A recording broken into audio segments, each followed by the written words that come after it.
My boxing match is December. I don't know. 3 people. Pagitaan. Kapilian. There's a 3 choice. Japanese, Mexican, and American. American. Magandang araw. General Casimero, 3 lahi ang pinagpipilian makalaban sa Disyembre. Amerikanong si Figueroa nangunguna sa listahan. Handa na muling magpakitang gilas sa ibabaw ng ring ang dating 3-Division World Champion na si Janriel Cuadro Alas Casimero ngayong darating na Disyembre sa isang kamakailang live broadcast kasama ang kanyang girlfriend na si Isabel Esmero Ando. Ibinunyag ni Casimero na may 3 lahi silang pinagpipilian para sa kanyang susunod na laban, isang Japanese, Mexican o American. Mga posibleng makatapat sa ring, malamang na ang mga tinutukoy na Casimero ay ang mga nalalapit na bakbakan na inorganisa ng kanyang promoter na si Koki Kameda ng Kameda Promotions. Super Bantamweight Division sa darating na Setyembre 23 sa Japan. Magharap sina Japanese Kyonosuke Kameda at Mexican Sebastian Hernandez. Ang sinumang mananalo sa labang ito ay isa sa mga pangunahing opsyon na makakatapat ni Casimero sa Disyembre. Featherweight Division, isa pang malaking opsyon para sa kampo ni Casimero ay ang bakbakan sa pagitan ni na Japanese Tomoki Kameda at ng kasalukuyang WBA Featherweight Champion na si Brandon Figueroa na isang Amerikano. Dahil dito, nakadepende pa sa magiging resulta ng dalawang crucial na labang ito kung saang division, super bantamweight man o featherweight at kung sino ang pinal na mga kalaban ng Pinoy boxer. Ito rin ang pangunahing dahilan kung bakit wala pang opisyal na anunsyo ang kanyang kampo sa ngayon. Siguradong may laban at alagang Kameda itong si Casimero. Sa kabila ng paghihintay sa pinal na kalaban, tiyak at kumpirmado na ng buong kampo ni Casimero na tuloy ang kanyang laban ngayong Disyembre. Sa edad na 37 years old, kitang-kita ang patuloy na pag-alaga sa kanya ni Koki Kameda upang hindi manatiling bakante. Matatanda ang ipinangako ng Kameda Promotions na tutulungan nilang maging 4 Division at maging 5 Division World Champion si Cuadro Alas. Gayunpaman, kinakailangan ding gampanan ni Casimero ang kanyang tungkulin na manalo sa bawat laban upang manatiling malinis at mabilis ang kanyang daan patungo sa korona.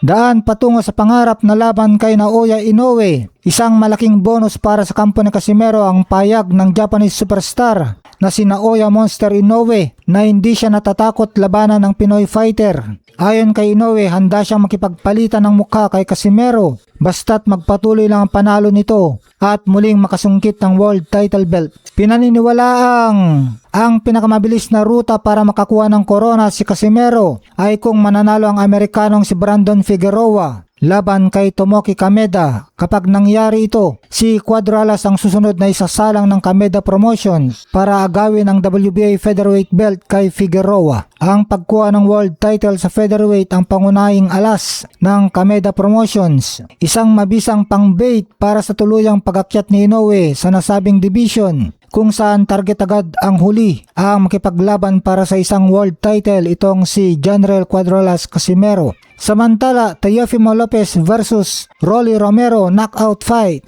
mula sparring partners tungo sa matinding bakbakan ngayong linggo. Nakatakdang magsubukan at magkaalaman ng galing ngayong darating na linggo, August 23, Philippine time. Sa matinding sagupan sa pagitan ni na Rolando Rolly Romero at Teofimo The Takeover Lopez. Nakataya sa mainit na bakbakan ito ang WBA welterweight title na buong tapang na ipagtatanggol ni Romero. Dating magkaibigan at magkapares sa sparring, pansamantalang isasantabi ng dalawang kampiyon ang kanilang samahan sa labas ng ring. Asahang purong negosyo, matinding emosyon at walang kompromisong palitan ng suntok ang mangyayari oras na tumunog ang unang bell. Respetado sa titulo, subok na sa mga malulupit na kalaban. Hindi na baguhan ng dalawa sa mga pamatay na bakbakan laban sa mga pinakamalaking pangalan sa larangan ng boxing. Teofimo Lopez pinatunayan na ang kanyang husay laban sa mga elite technical boxers at world-class champion tulad ni na Vasily Lomachenko, Josh Taylor at Shakur Stevenson. Rolly Romero hindi rin magpapauli matapos makipagsabayan sa mga mabibigat na pangalan gaya ni na Gervonta Tank Davis, Ryan Garcia at Isaac Pitbull Cruz.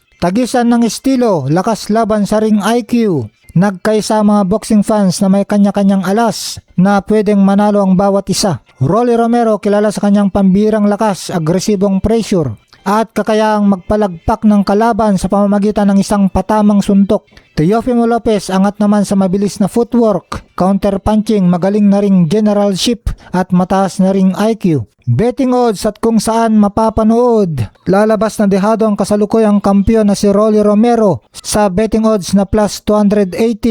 Habang paborito naman ang challenger na si Teofimo Lopez sa minus 265. Bagamat paborito si Lopez sa papel, kapwa kilalang dalawa sa pagkakaroon ng walang kapantay na kumpiyansa at tapang sa sarili. Kaya walang inaasahang atras sa kanila. Mapapanood ng live ang matinding sagupang ito sa DAZN pay-per-view at Prime Video pay-per-view.